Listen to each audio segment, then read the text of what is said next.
Hello everyone, welcome to a new lecture series on various arthropathies. आज से हम एक नई लेक्चर सीरीज शुरू करने जा रहे हैं जिसमें हम वेरियस फॉर्म्स ऑफ आर्थ्रोपैथीज कवर करने जा रहे हैं। तो इसमें हम डिस्कस करेंगे कुछ इम्पोर्टेंट डिजीजेस जैसे कि osteoarthritis, rheumatoid arthritis, gouty arthritis, sciatica, osteoporosis, frozen shoulder etcetera. तो आज हम डिस्कस करने जा रहे हैं जो कि वेरी कॉमन फॉर्म है आर्थराइटिस का और जो कि डीजनरेटिव प्रोसेस की वजह से होता है। With increasing age wear and tear phenomena होने लगती है, डीजनरेटिव प्रोसेस जॉइंट में शुरू हो जाती है और जिसकी वजह से आर्थराइटिस होता है उसको हम बोलते हैं osteoarthritis. So let me share the presentation with you all.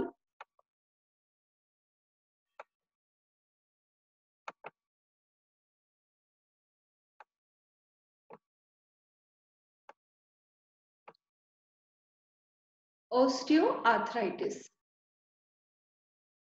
Osteoarthritis is a degenerative disease of synovial joints characterized by focal loss of articular hyaline cartilage with proliferation of new bone and remodeling of joint contour. तो ये disease जो है वो actually degenerative disorder है जिसमें mainly involve होते हैं synovial joints और मेन पैथोलॉजी जो इसमें होती है वो है progressive loss of articular cartilage और ये आर्टिकुलर कार्टिलेज के डैमेज के रिस्पॉन्स में प्रोलिफरेशन ऑफ न्यूबॉर्न होगा which will cause the remodeling of joint contour जिससे जॉइंट का जो शेप है स्ट्रक्चर है वो रीमॉडल होके उसका डिफॉर्मिटीज डेवलप हो सकता है, चेंजेस आ सकता है।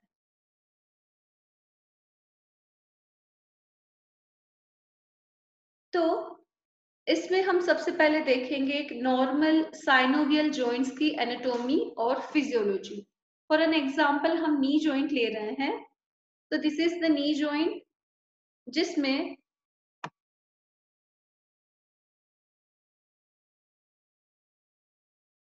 these both bones they are covered with articular cartilage at the end of its surface। दोनों बोन्स की जो एंड है वहां उसकी सरफेस जो है वो आर्टिकुलर कार्टिलेज से कवर्ड है। और ये आर्टिकुलर कार्टिलेज क्या है? It's actually a type of connective tissue which acts as a protective cushion so that both the joints can glide against each other। एक प्रोटेक्टिव कुशन की तरह काम करता है जिससे ड्यूरिंग जॉइंट की जब मूवमेंट होती है तो दोनों बोन्स एक दूसरे के ऊपर ग्लाइड कर पाए easily without creating any friction. अब साइनोवियल जॉइंट में आर्टिकुलर कार्टिलेज के साथ और एक बहुत इंपॉर्टेंट पार्ट जो है वो है synovium. This is the synovial membrane. Actually fibrous capsule होता है जो ये दोनों बोन्स को अटैच करके दोनों बोन्स को कंबाइन करता है और उसी की इनर लाइनिंग जो है वो है साइनोवियल मेम्ब्रेन। अब ये साइनोवियल मेम्ब्रेन है उसकी सरफेस पे दो टाइप्स के सेल्स होते हैं, type A cells and type B cells. Type A cells हैं, they are responsible to clear cellular debris from synovial space. Synovial space में जो भी सेलुलर डेब्रिस एक्यूमुलेट होता है, डिस्पोज होता है, उसको रिमूव करने का काम वो है टाइप ए सेल्स का। और दूसरी तरह के सेल्स है वो है टाइप बी सेल्स और ये टाइप बी सेल्स जो है they are responsible to produce contents of synovial fluid. मतलब साइनोवियल फ्लूइड बनाने का काम जो है वो टाइप बी सेल्स का है। अब साइनोवियल मेम्ब्रेन में ये सेल्स के अलावा कनेक्टिव टिश्यू के अलावा लिम्फेटिक वेसल्स और ब्लड वेसल्स भी होती है। अब ये साइनोवियल फ्लूइड जो है, जो कि टाइप बी सेल्स द्वारा प्रोड्यूस होता है, वो एक विस्कस जेली लाइक फ्लूइड है, जो कि ये जो बोन्स है उसको लुब्रिकेट करता है. So, along with this synovium, articular cartilage forms the inner lining of joint space. तो ये जो joint space है उसकी inner lining किससे बनी हुई है? एक तो articular cartilage और synovial membrane से. Osteoarthritis में mainly होता क्या है? There will be progressive loss of articular cartilage. ये जो मैंने बताया कि आर्टिकुलर कार्टिलेज जो कि दोनों बोन्स के ऊपर एंड पे जो कवरिंग है, जो प्रोटेक्टिव कुशन की तरह काम करता है, उसका लॉस होने लगता है. और इसके लॉस होने की वजह से क्या हो रहा है कि ये बोन्स जो हैं, जब भी मूवमेंट होगा तो उसको सेपरेट करने वाला ये प्रोटेक्टिव कुशन क्योंकि लॉस हो चुका है, तो बोन्स जो है वो डायरेक्टली एक दूसरे के सामने फ्रिक्शन होगा उसका, और ये friction will generate lots of inflammation.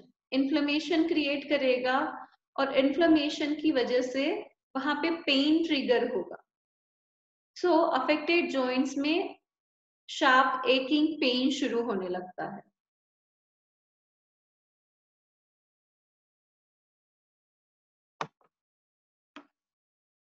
अब ये जो आर्टिकुलर कार्टिलेज है उसकी हेल्थ को मेंटेन करने का काम है कॉन्ड्रोसाइट्स का. ये कॉन्ड्रोसाइट्स क्या है? They are specialised cells which maintain which produce and maintain the extracellular matrix. ये जो extracellular matrix है उसको प्रोड्यूस करने का और उसको मेंटेन करने का काम है कॉन्ड्रोसाइट्स का. और ये जो कॉन्ड्रोसाइट्स है they are embedded with this extra cellular matrix. Actually वो इसमें स्विम करते हैं, they are embedded with it. Extra cellular matrix जो है उसमें दो पार्ट्स हैं, मतलब दो तरह के कंटेंट से, type 2 collagen and proteoglycans. Type 2 collagen जो है वो ये आर्टिकुलर मैट्रिक्स को स्ट्रक्चरल सपोर्ट देता है, और प्रोटियोग्लाइकेंस है actually they are the aggregate of glucose and sugar molecules like hyaluronic acid, chondroitin sulphate, keratan sulphate etcetera. अब ये एक्स्ट्रा सेल्यूलर मैट्रिक्स के जो कंपोनेंट्स हैं वो एक दूसरे के साथ इंटरेक्ट करके they provide elasticity and high tensile strength to articular cartilage. ये जो कंटेंट्स हैं, कंपोनेंट्स हैं एक्स्ट्रा सेलुलर मैट्रिक्स के, वो आर्टिकुलर कार्टिलेज को इलास्टिसिटी प्रोवाइड करते हैं, जिससे कि जब भी कोई वेट आता है वेट बियरिंग जॉइंट्स पे, तो बोन्स में वो शॉक जो है वो एब्सॉर्ब होगा और वेट जो है वो इवनली डिस्ट्रीब्यूट होगा. तो ये वेट बियरिंग जॉइंट्स कौन कौन से हैं जो मेनली इसमें अफेक्ट होते हैं? वो है नी जॉइंट्स, हिप जॉइंट और लोअर लंबर स्पाइन एटसेट्रा. अब कॉन्ड्रोसाइट्स ये जो हेल्थ मेंटेन करते हैं आर्टिकुलर मैट्रिक्स की, वो कैसे करते हैं? तो they maintain the health of articular cartilage with the help of degradative enzymes and synthetic enzymes. So normally एक healthy individual में एक बैलेंस रहता है degradative enzyme और synthetic enzymes के बीच में. बैलेंस रहता है ओल्ड कार्टिलेज जो है उसके ब्रेकडाउन और नए कार्टिलेज के सिंथेसिस के बीच में. इसीलिए आर्टिकुलर कार्टिलेज की हेल्थ जो है वो मेंटेन होती है. लेकिन देयर आर सम कॉजेस, कुछ फैक्टर्स ऐसे हैं, कुछ कॉजेस ऐसे हैं, कुछ रिस्क फैक्टर्स हैं जो कि डिग्रेडेटिव एंजाइम्स जो है उसका एक्सेसिव एक्सप्रेशन करते हैं. इसलिए क्या होगा, due to excessive expression of degradative enzymes, ये बैलेंस जो है वो बिगड़ जाएगा। यहाँ पे ब्रेकडाउन एक्टिविटी जो है वो एक्सेसिव होने लगेगी और सिंथेटिक एक्टिविटी जो है वो रिड्यूस होने लगेगी। और ऐसे इसी प्रोसेस के चलते हुए जो आर्टिकुलर कार्टिलेज जो है उसका प्रोग्रेसिव डैमेज होता चला जाएगा, लॉस होता चला जाएगा। लेकिन अब ऐसा है कि जब भी कोई डैमेज होता है आर्टिकुलर कार्टिलेज से, whatever be the reason, किसी भी रीजन से अगर आर्टिकुलर कार्टिलेज में लॉस होना शुरू होता है, डैमेज होना शुरू होता है, तो chondrocytes they will try to repair it. उसको रिपेयर करने का ट्राई करेंगे, कैसे? By producing less of proteoglycans and more of type 2 collagen, but sooner they will switch over to the production of type 1 collagen rather than producing type 2 collagen. होता क्या है कि शुरुआत में तो प्रोटियोग्लाइकेंस के साथ टाइप 2 कोलेजन को प्रोड्यूस करने लगते हैं एक्सेसिव अमाउंट में, लेकिन विद टाइम जल्दी ही वो स्विच करते हैं और टाइप 2 कोलेजन की वजह अब यहाँ पे टाइप 1 कोलेजन प्रोड्यूस होने लगता है। अब अनफॉर्चुनेटली होता क्या है कि प्रोटियोग्लाइकेन्स टाइप 1 कोलेजन के साथ उस तरह से इंटरेक्ट नहीं कर पाते हैं जैसे वो टाइप 2 कोलेजन के साथ कर पा रहे थे। इसीलिए यहाँ पे जो आर्टिकुलर मैट्रिक्स है उसकी इलास्टिसिटी, उसकी स्ट्रेच होने की कैपेसिटी जो है वो डाउन हो जाएगी, डिक्रीज हो जाएगी। इसलिए उसका ब्रेकडाउन जो है वो शुरू होने लग जाएगा। अब जैसे जैसे ब्रेकडाउन शुरू होगा वैसे वैसे कॉन्ड्रोसाइट्स ज्यादा और ज्यादा ट्राई करते चले जाएंगे उसको मेंटेन करने का, लेकिन एक स्टेज आएगा over the course of years, अगर यही चीज चलती रही तो chondrocytes will get exhausted and they will undergo the process called apoptosis, which is a programmed cell death. और इसी प्रोसेस के चलते हुए अब they won't be able to keep up with the maintenance of this production of proteoglycans and type 2 और type 1 collagen. अब ये ज्यादा ये चीजें बना नहीं पाएंगे क्योंकि वो प्रोग्राम सेल डेथ होने लग गई है, एपोप्टोसिस में गए हैं ये सेल्स। ऐसे में अब आर्टिकुलर डैमेज जो हो चुका है उसको रिपेयर नहीं कर पाएंगे कॉन्ड्रोसाइट्स। अब इसकी वजह से ये जो है this articular cartilage they start flake off in the joint space, वो ऐसे टूट के जॉइंट स्पेस में, साइनोवियल स्पेस में आने लगेंगे, उसको हम बोलते हैं जॉइंट माइस। अब हम जानते हैं कि साइनोवियल सरफेस पे दो तरह के सेल्स होते हैं, type A cells and type B cells. Type B cells synovial fluid बनाते हैं, लेकिन टाइप ए सेल से वो क्या करते हैं, सेल्यूलर डेब्रिस जो होते हैं उसको रिमूव करते हैं, उसको क्लियर करते हैं। तब यहाँ पे ये जॉइंट माइस है, उसको क्लियर करने का काम भी किसका है, टाइप ए सेल्स का।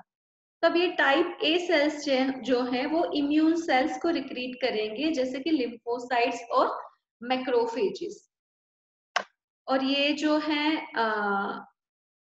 मैक्रोफेजेस और lymphocytes they will start secreting pro inflammatory cytokines, वो इन्फ्लामेटरी साइटोकाइंस को रिलीज करना शुरू करेंगे, जिसकी वजह से साइनोवियल मेम्ब्रेन जो है उसमें इन्फ्लामेटरी प्रोसेस स्टार्ट होगी और वो कोज करेगा साइनोवाइटिस को, प्रोड्यूस करेगा साइनोवाइटिस को।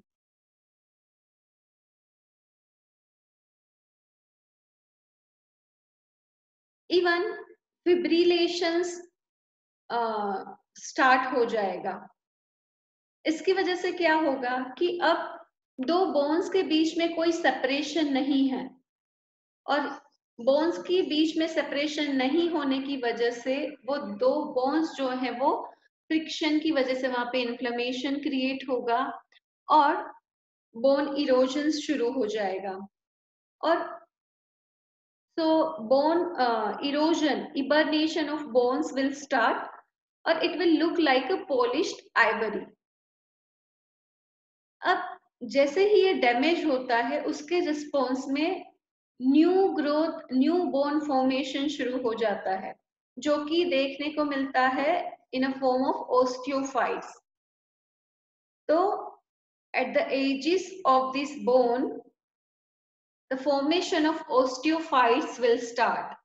बोन स्पर्स बनने लग जाएंगे, ओस्टियोफाइट्स बनेंगे, जिसकी वजह से बोन जो है, जॉइंट जो है वो वाइडर हो जाएगा, उसका स्ट्रक्चर चेंज हो जाएगा। उसी को वहां पे बोला है remodelling of joint counter.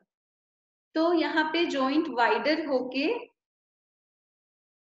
Nodular form, अगर फिंगर्स में ये होता है इंटरफेलेंजियल जॉइंट्स में, तो एक नोड जैसा फॉर्मेशन वहां पे दिखेगा। अगर यही नोड्स डिस्टल इंटरफेलेंजियल जॉइंट्स में बनती है तो उसको हम बोलते हैं हेबर्डन्स नोड। और ये नोड्स अगर प्रोक्सिमल इंटरफेलेंजियल जॉइंट्स में बनते हैं तो उसको हम बोलते हैं बोचार्ड्स नोड। तो जब भी ओस्टियोआर्थराइटिस का पेशेंट आपके सामने आता है तो you need to look for this science कि क्या उनकी फिंगर्स में हेबर्डन्स नोड्स या बोचार्ड्स नोड्स आपको विजिबल हैं कि नहीं है। तो ये फिजिकल एग्जामिनेशन का पार्ट है ड्यूरिंग इंस्पेक्शन। तो ये हो गई पैथोफिजियोलॉजी ऑफ ओस्टियोआर्थराइटिस। अब जैसे पैथोफिजियोलॉजी में हमने बताया था कि कुछ फैक्टर्स ऐसे हैं जो कि कोज करते हैं excessive excretion of degradative enzymes. तो ये रिस्क फैक्टर्स कौन से हैं? तो first and foremost cause for this disease is increasing age. So with increasing age, there will be more and more wear and tear phenomena in the bone, in the joints. So degenerative process start होगा, जिसके चलते हुए articular cartilage का damage होने लग जाएगा और patient osteoarthritis develop कर सकता है। Second most common cause is obesity.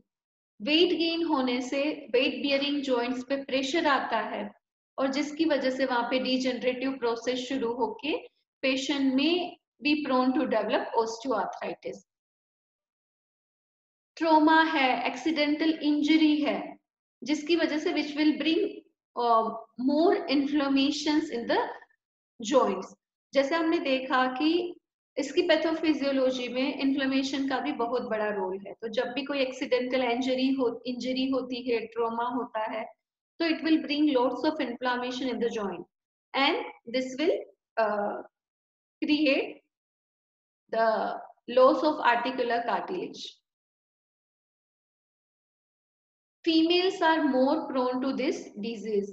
Family history also plays a very important role in development of this disease, and certain occupations make a person more prone to develop this disease. जैसे कि हमने बताया कि inflammation का बहुत बड़ा role है।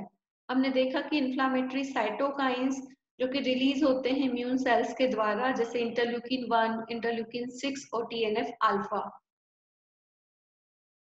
तो इसमें से कुछ साइटोकाइंस ऐसे हैं जो कि रिस्पॉन्सिबल हैं एक्सेसिव कैटाबोलिज्म के लिए थ्रू प्रोटियोलाइसिस।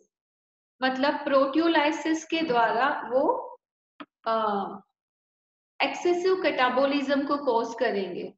और कुछ साइटोकाइंस ऐसे हैं जो कि सिंथेटिक एक्टिविटी जो है, एनाबॉलिक एक्टिविटी है, उसकी इंफॉर्मेशन को ब्लॉक करेंगे।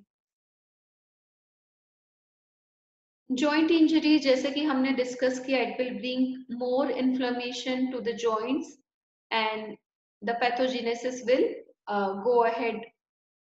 मैकेनिकल स्ट्रेस, ओबेसिटी, ये भी बहुत बड़े रीजंस हैं। Along with that some neurological disorders, genetics and certain medications are responsible to cause this disease. Clinical manifestation की अगर बात करें तो person actually feels morning stiffness, and this morning stiffness remains for less than 1 hour or less than 30 minutes. But this morning stiffness will come back in the evening. सुबह में stiffness होती है joints में, जो कि आधे घंटा या तो 1 घंटे से कम रहती है। लेकिन मतलब जैसे जैसे लेकिन जैसे ही इवनिंग होती चली जाएगी तो ये स्टीफनेस फिर से वापस आएगी। इसीलिए यहाँ पे एक फीचर जो है वो डिस्क्राइब किया है ऑस्टियोआर्थराइटिस के बारे में, वो है इवनिंग स्टीफनेस। इसके कॉन्ट्राडिक्टरी ऑपोजिट रूमेटॉइड आर्थराइटिस में क्या होता है कि मॉर्निंग स्टीफनेस होती है, लेकिन वो आधे घंटे या 1 घंटे से ज्यादा देर तक रहती है। सेकेंड थिंग है, it will cause sharp aching pain in the joint. जो भी जॉइंट्स अफेक्टेड हैं ऑस्टियोआर्थराइटिस से, वहां पे शार्प एकिंग पेन होगा, बर्निंग सेंसेशन होगा, and this pain and burning will get worst with the activity. जैसे जैसे पर्सन ओवर एक्टिविटी करेगा, एक्टिविटी एक्सेसिव होगी उस जॉइंट की, तो वहां पे एकिंग पेन होगा और बर्निंग सेंसेशन फील होगा। लेकिन usually there will be no swelling. Swelling आपको ज्यादा एविडेंट नहीं होता है, ज्यादा देखने को नहीं मिलता है इन जॉइंट्स में। लेकिन रूमेटॉइड आर्थराइटिस में क्या है, पेनफुल स्वेलिंग होगा, पेन भी बहुत ज्यादा होगा और साथ में स्वेलिंग भी होगा, क्योंकि रूमेटॉइड आर्थराइटिस है वो इन्फ्लामेटरी डिसऑर्डर है, ऑटो इम्यून इन्फ्लामेटरी आर्थराइटिस है। तो वहां पे इन्फ्लामेशन के सारे साइंस आपको मिलेंगे। तो ये कुछ कॉन्ट्रास्टिंग फीचर्स हो गए जिससे आप ऑस्टियोआर्थराइटिस और रूमेटॉइड आर्थराइटिस को डिफरेंशिएट कर सकते हो। Next is clinical manifestation of osteoarthritis. Age of onset, it usually occurs after the age of 40। Early age में भी हो सकता है if the person is obese, excessive weight अगर पेशेंट का है, तो वेट बियरिंग जॉइंट्स पे प्रेशर क्रिएट होता है, जिसकी वजह से डीजनरेटिव प्रोसेस स्टार्ट हो जाती है। But usually it occurs after the age of 40. Commonly affected joints are cervical and lumbar spine, proximal and distal interphalangeal joints, hip joint, knee joint, etc. Uncommonly affected joints are hand के जो joints है, जैसे shoulder joint होगा, elbow हो गया, wrist joint हो गया, they are affected very less in this disease. Symptoms की बात करें तो there be pain without significant swelling और अदर इन्फ्लामेटरी कैरेक्टरिस्टिक्स। वहां पे जॉइंट्स में पेन होगा, लेकिन इन्फ्लामेशन की और साइंस जैसे कि स्वेलिंग हो गया, रेडनेस हो गया, टेम्परेचर इंक्रीज हो गया, वो आपको नहीं देखने को मिलेगा। स्टीफनेस देखने को मिलेगा, जो कि मॉर्निंग में 30 मिनट से कम या तो 1 घंटे से कम होता है, लेकिन it come back in the evening. So the feature which is described about osteoarthritis is evening stiffness, क्योंकि एक्टिविटी के बाद होल डे जो रूटीन डेली रूटीन में जो एक्टिविटी होती है जॉइंट्स की, उसकी वजह से वहां पे पेन और स्टीफनेस स्टार्ट हो जाएगा इवनिंग में।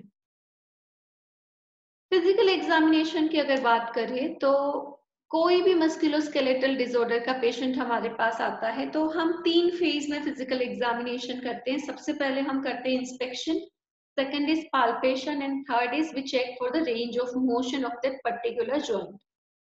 तो इंस्पेक्शन में हम क्या करते हैं, वो जॉइंट का स्ट्रक्चर देखते हैं। कोई बोनी एनलार्जमेंट है तो यहाँ पे आपको बोनी एनलार्जमेंट देखने को मिलेगा।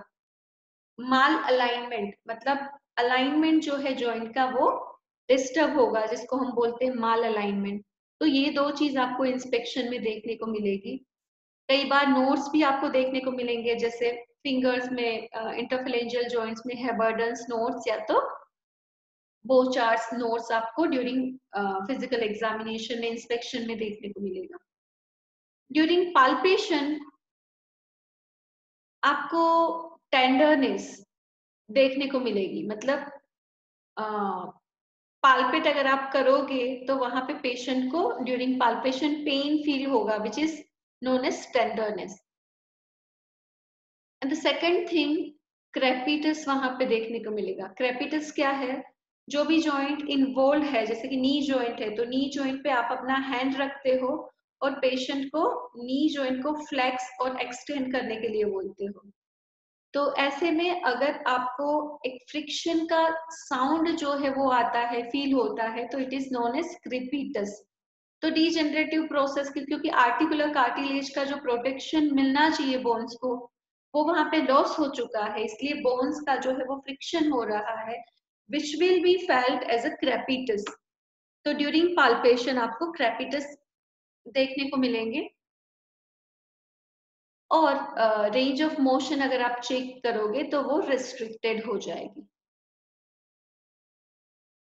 साइनोवियल फ्लूइड एनालिसिस में फ्लूइड जनरली क्लियर होता है, WBC लेस देन 2000 पर क्यूबिक mm होता है, और विस्कोसिटी नॉर्मल रहती है। लेकिन हाँ, अगर ये आगे की स्टेज में चला गया है, मॉडरेट या सीवियर ऑस्टियोआर्थराइटिस, तो वहां पे जो साइनोवियल फ्लूइड है उसकी विस्कोसिटी कम हो जाती है।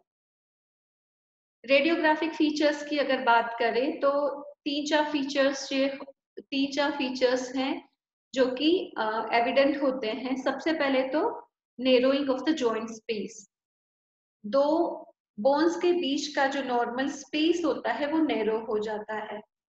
Second thing is marginal osteophytes आपको देखने को मिलेंगे, क्योंकि आर्टिकुलर डैमेज होता है तो in response to that new bone formation होगा, न्यू ग्रोथ होगा वहां पे बोन्स का, तो मार्जिनल ओस्टियोफाइट्स आपको देखने को मिलेंगे। थर्ड जो है वो सबकॉन्ड्रल स्क्लेरोसिस आपको देखने को मिलेगा और सबकॉन्ड्रल सिस्ट। तो ये तीन चार फीचर्स जो है वो आपको एक्सरे में फाइंड आउट करने होते हैं, दे आर प्रेजेंट। प्रेजेंटेशन की अगर बात करें तो यंग एडल्ट्स में जनरली मोनो आर्टिकुलर प्रेजेंटेशन रहता है।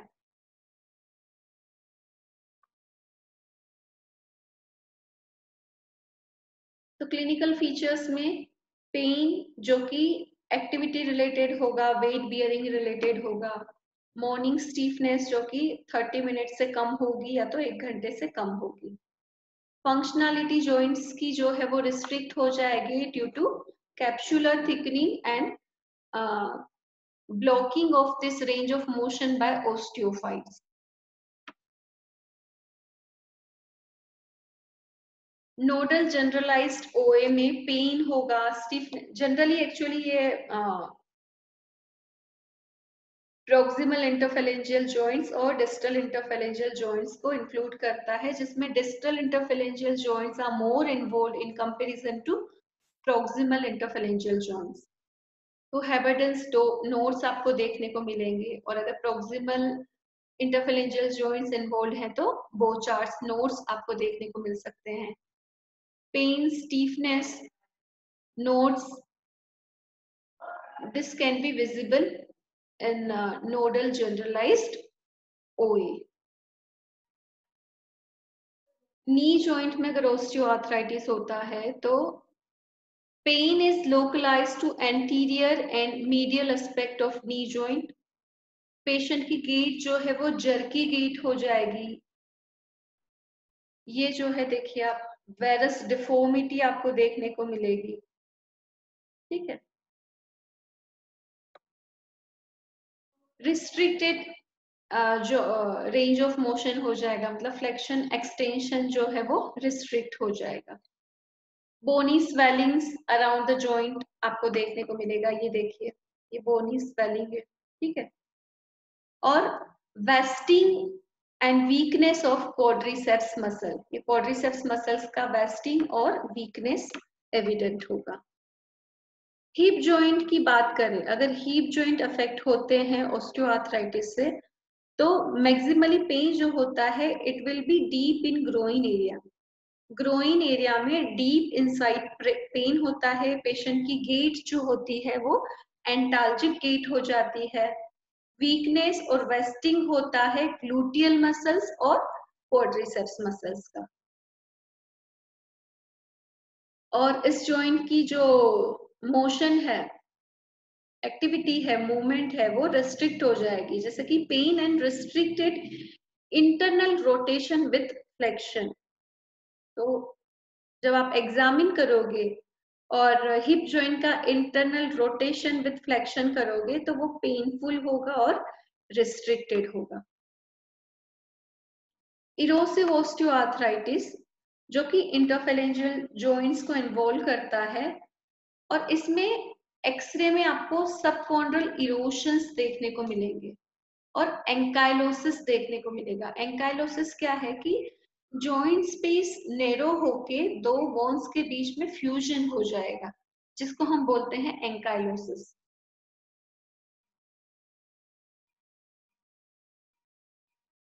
अब हम बात करेंगे स्टेजेस ऑफ ऑस्टियोआर्थराइटिस। ये डिजीज कैसे प्रोग्रेस करता है माइल्ड टू मॉडरेट और मॉडरेट टू सीवियर, और according to the stage joints में क्या चेंजेस आते हैं और क्या क्लिनिकल मैनिफेस्टेशन आपको देखने को मिलेगा, ये चीज अब हम डिस्कस करने जा रहे हैं। लेकिन उससे पहले हमें समझना जरूरी है कि हेल्दी नी जॉइंट जो होता है वो कैसा होता है।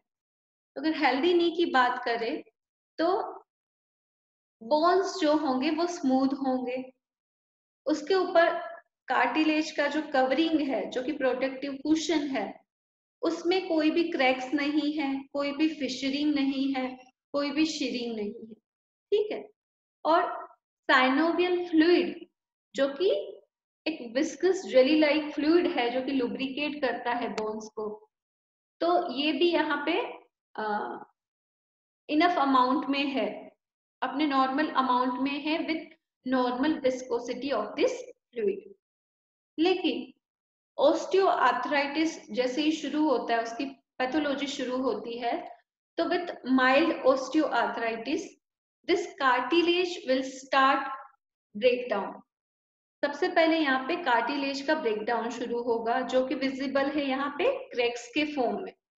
आप देखिए यहाँ पे बहुत माइल्ड क्रैक्स आपको देखने को मिल रही हैं आर्टिकुलर कार्टिलेज में, तो उसका डिस्ट्रक्शन जो है वो शुरू हो चुका है।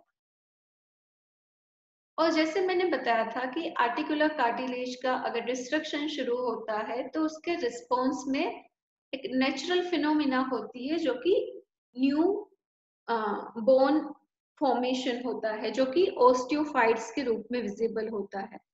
तो ये है ओस्टियोफाइट्स। अब ऐसा है कि जितना डैमेज उसके प्रपोर्शन में उतने ओस्टियोफाइट्स देखने को मिलते हैं यहाँ पे, क्योंकि डैमेज कम है तो ओस्टियोफाइट्स भी कम मिलेंगे। तो ये होगा माइल्ड ऑस्टियोआर्थराइटिस। नेक्स्ट है मॉडरेट ऑस्टियोआर्थराइटिस। हाँ देखिए यहाँ पे एक चीज मिस हो गई, यहाँ पे जो जॉइंट स्पेस जो है दो बोन्स के बीच का जो स्पेस है वो भी नॉर्मल रहता है, यहाँ पे वो स्पेस नैरो नहीं होता है। इवन जो साइनोवियल फ्लूइड है उसकी विस्कोसिटी भी नॉर्मल रहती है। और अगर हम मॉडरेट ऑस्टियोआर्थराइटिस की बात करें तो cartilage surface between two bones, ये जो सरफेस है वहां पे इरोजन्स होना शुरू हो जाते हैं क्रैक से। अब ये ज्यादा आगे के स्टेज में चली गई destruction, this articular cartilage will be eroded. तो ये आप इरोजन्स देख पा रहे हो कार्टिलेज का। ठीक है। और यहाँ पे narrowing of the joint space जो है वो नेरो हो जाएगा। Hyaluronic acid will become less viscous, less elastic and less concentrated। तो साइनोवियल फ्लूइड जो यहाँ पे है उसकी विस्कोसिटी भी कम हो जाएगी, वो लेस कॉन्सेंट्रेटेड हो जाएगा, जिसकी वजह से वो अच्छे से अब जॉइंट्स को लुब्रिकेट नहीं कर पाएगा।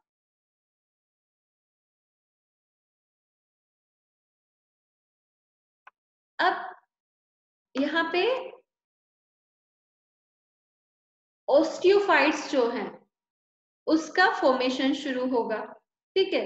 डैमेज हो रहा है कार्टिलेज का, तो जितना ज्यादा डैमेज होगा उतने ज्यादा ऑस्टियोफाइट्स बनेंगे। तो यहाँ पे माइल्ड ऑस्टियोआर्थराइटिस की कंपैरिजन में ऑस्टियोफाइट्स का जो ग्रोथ होगा नंबर और साइज दोनों में इंक्रीज होगा। ठीक है। और ये ओस्टियोफाइट्स की वजह से जॉइंट्स में पेन होगा which will become more severe. और ये पेन जो है वो मूवमेंट के ड्यूरिंग तो होगा ही होगा, लेकिन it will be evident even at the resting position में भी patient will feel the joint pain. अब आर्टिकुलर कार्टिलेज का डैमेज होने लग गया, इसीलिए सबकॉन्ड्रल बोन है, मतलब आर्टिकुलर कार्टिलेज के अंडरनीथ, उसके नीचे जो बोन है उसको हम बोलते हैं सबकॉन्ड्रल बोन। तो सबकॉन्ड्रल बोन जो है वो एक्सपोज हो जाएगा। अब ये सबकॉन्ड्रल बोन का काम क्या है? It provides hydration and oxygen two cartilage. तो वो अब कार्टिलेज को नहीं मिल पाएगा, सबकॉन्ड्रल बोन जो है वो फ्लैटन होता चला जाएगा। और ऐसे में जब सबकॉन्ड्रल बोन एक्सपोज होके डैमेज होने लगता है तो उसका रिपेयरिंग स्टार्ट होता है, और वो रिपेयरिंग के फॉर्म में यहाँ पे साइटोकाइंस और प्रोटीन्स जो है वो सिक्रीट होते हैं।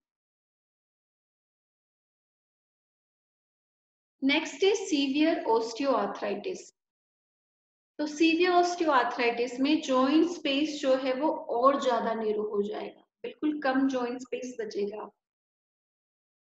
कार्टिलेज का और ज्यादा डिग्रेडेशन होगा, डिस्ट्रक्शन होगा, ये डिस्ट्रक्शन बहुत ज्यादा रैपिड हो जाएगा। तो यहाँ पे आप देख सकते हैं कि बहुत ज्यादा कार्टिलेज का डैमेज हो चुका है, और कार्टिलेज की डैमेज की वजह से यहाँ पे बहुत ही ज्यादा क्वांटिटी में, बहुत ही ज्यादा अमाउंट में ओस्टियोफाइट्स का फॉर्मेशन भी होने लग गया है। ये ओस्टियोफाइट्स का फॉर्मेशन है। साइनोवियल फ्लूइड जो है वो भी डिक्रीज हो जाएगा, जिसकी वजह से फ्रिक्शन जो है वो दोनों बोन्स के बीच का, क्योंकि लुब्रिकेशन मिल नहीं पा रहा है तो फ्रिक्शन जो है वो बढ़ जाएगा। फ्रिक्शन की वजह से इन्फ्लेमेशन बढ़ जाएगा, destructive proteins degrade cartilage and soft tissue और कार्टिलेजेस का भी डैमेज शुरू हो जाएगा, इसलिए पेशेंट को ड्यूरिंग मूवमेंट पेन होगा। ऑस्टियोफाइट्स इंक्रीज, जितना डिस्ट्रक्शन उतने ऑस्टियोफाइट्स, यहाँ पे मैक्सिमम डिस्ट्रक्शन है कार्टिलेज का, तो ऑस्टियोफाइट्स भी मैक्सिमम अमाउंट में आपको देखने को मिलेंगे। लेकिन ये ऑस्टियोफाइट्स जो है उसकी वजह से पेन ड्यूरिंग मोबिलिटी बहुत एक्सेसिव हो जाता है। एक्टिविटीज जो है, डेली रूटीन एक्टिविटीज वो भी हैम्पर होती है। क्वालिटी लाइफ जो पेशेंट का है वो ओवरऑल बहुत ज्यादा हैम्पर होता है in case of severe osteoarthritis.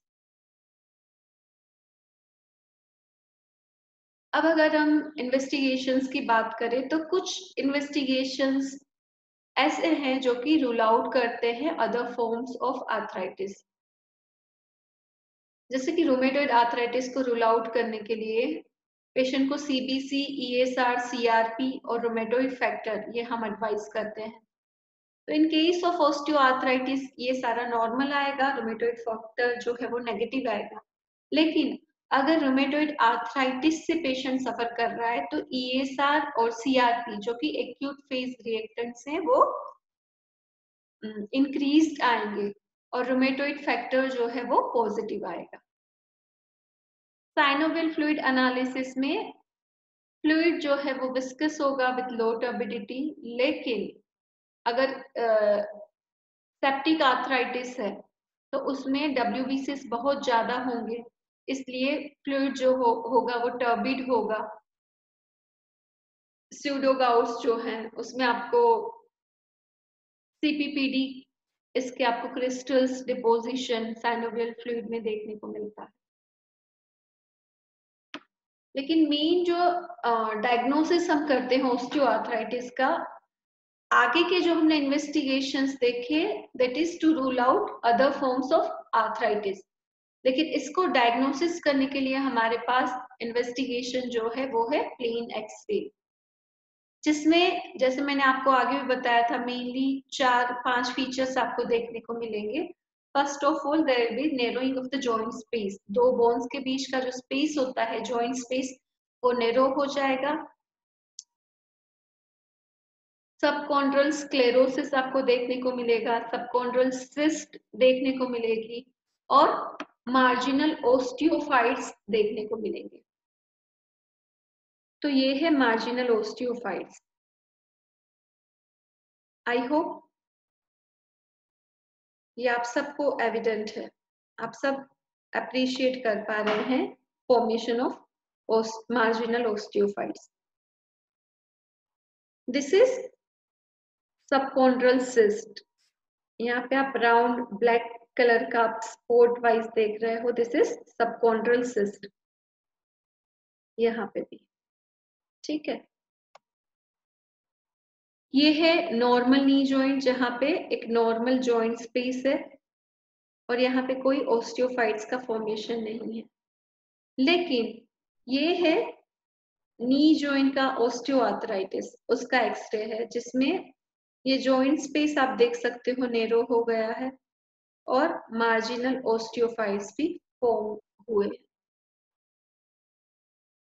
This is again reduce joint space.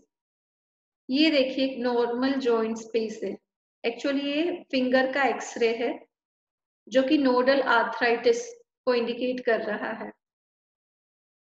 तो यहाँ पे प्रॉक्सिमल इंटरफेरेंजियल जॉइंट की अगर बात करें तो यहाँ पे नॉर्मल जॉइंट स्पेस है, लेकिन डिस्टल इंटरफेरेंजियल जॉइंट में कोई स्पेस आपको दिख ही नहीं रहा है। ठीक है, नैरो हो गया है, कार्टिलेज लॉस हो गया है यहाँ पे और ओस्टियोफाइट्स का फॉर्मेशन मार्जिनली आपको देखने को मिल रहा है। ये है सबकॉन्ड्रल सिस्ट।